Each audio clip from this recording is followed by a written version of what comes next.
Hello and welcome back live to New Orleans, Media Day for the 2017 NBA All-Star Game. And look who just walked in the room. You good? How are you, Kevin Durant? Doing well. Awake? Finally, yeah. What time did you wake up?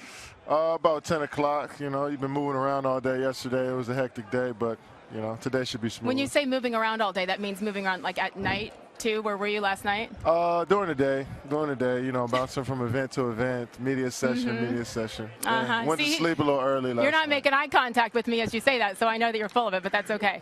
Hard to believe this is your 10th season, but 8th All-Star game. Is it still as meaningful? Is it still an honor? Yeah, it is. It's still an honor, you know. Growing up and really wanting to be a part of this weekend as a kid and, you know, having a chance to make my, my first one, and I just wanted to keep coming back year after year, so I always wanted to improve my game and to be looked at as a, for sure, all-star, you know. So to be a part of this weekend is amazing for the fans and for the game of basketball, and just want to go out there and have fun. So can I get that elephant in the room question out of the way? Go ahead.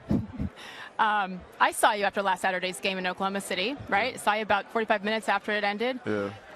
I described you as seeming relieved afterwards, relieved that that first trip back is over with. Is that accurate?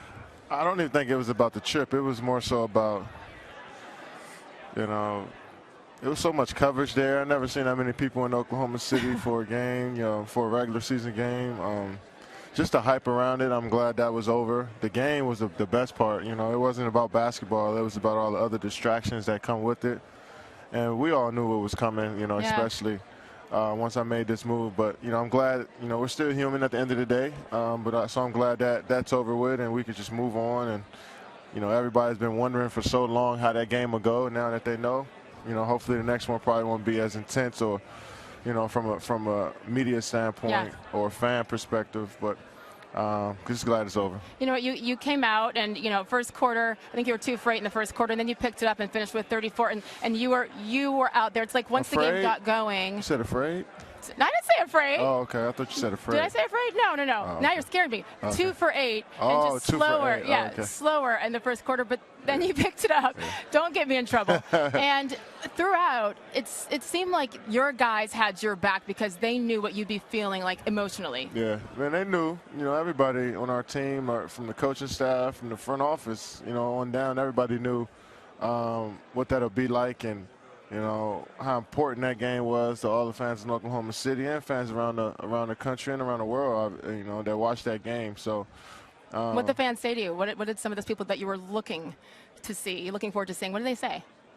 The people that I, you know, just happy to see me, and I felt the same way. Yeah. It was, you know, missed a lot of faces that I'm so used to seeing, and, you know, so that, you know, people that I got to know, they really didn't. It really didn't matter to them where I played. They just miss seeing me every day, and I miss seeing them as well. So. So, I mean, there was John. You know, you and Russ went at it a little bit there. You went at it with a couple people, or they went at you, whatever. It was an emotional game. So coming into this, I guess it'll be good because the round of firsts will be over, right? So now you will be on an all-star team together while you're separate for the first time. How are you going to handle it with Russell starting now through Sunday? Well, I'm having the All-Star weekend like I always did. Get in and get out. Do everything I'm supposed to do. Play the game and have some fun, you know. I ain't come here for it to be any drama or have heart-to-heart with anybody. I'm coming here and enjoy my weekend, enjoy my couple of days I got off, and get ready for the second half of the season. So are you going to go up and talk to him? Because you've said that maybe I could have done things a little bit differently. I mean, because then it's over with, right? Because he keeps saying that you guys haven't talked. I don't know. I mean, you haven't decided yet? Yeah, it's not even something I'm thinking about, to be honest. If it happens, I'm not planning anything. If it happens organically, it does, but I'm not planning to do anything. You know, like I said, I'm just coming out here enjoying my weekend. You know, looking forward to being a part of the festivities as an all-star and all, you know, everything else that falls in line after that, it does. But if it happens, it does. If it doesn't, it's no big deal either. So organic, you're not going to plan something? No, not at all. Okay. It's been 7 months. It's kind of hard to believe that it's been 7 months since you made the announcement and you left. What have you learned the most? Just not worrying about what other people think that I don't know. That's the thing, you know, people that really don't make my life go or matter to me as far as, what decisions I make or who I am. Or like if I can't worry about those people. I don't. Was that hard to do though? To let go? Yeah, I mean, because you feel like you're playing for so many other people. You're, for a fan base. You feel like you're living your life for a fan base and for people that love the game of basketball. And sometimes you have to realize it's just a game and it's entertainment for most people. And it's our life, as the players, this is our life. So I can't live my life based on, like, fans. So hard because we saw you in Oklahoma City, and you were involved with those fans, and you're with the kids, and you're still helping in Oklahoma City, by the way. And so it's almost like you have to change your personality to shut that out, and that doesn't happen overnight. It's hard. It's a thin line, because you care so much about the fan base and, the support that they give. But at the same time, you can't live your life solely based off of what other people, want for you. So even your family, even your friends, you got to make a decision for yourself. And that's what I did. And I respect anybody that does that. But it is a fine line between knowing that you represent a fan base and they care so much about you. That's what made it so tough. But sometimes you got to make the hard decision. I read Mark Spears' article in The Undefeated about your adjustment off the court. And as usual, like you did in Oklahoma, you're becoming ingrained in the community quickly. I mean, business-wise, it seems off the court. Like, you're out there, you're with the fan. What has that adjustment been like for you off the court? It's been an adjustment. I think it's been fun just having so many resources out in the Bay Area, and things that I'm interested in. It's a phone call away. I can, find my way into a meeting or into a room. And I formed a company about a year and a half ago, that me and my partner run. And it's an umbrella for, all of our business and, startups and restaurant business that we have. Wow. So we, it's trying to think about stuff outside of basketball and life after basketball, and it's been great so far. You're in the perfect area for that with Oakland, with San Francisco. I heard you're even taking the mark. Like, you're on the train.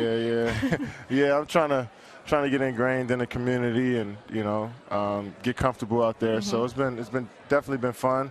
It's been a crazy adjustment, but it's been good so far.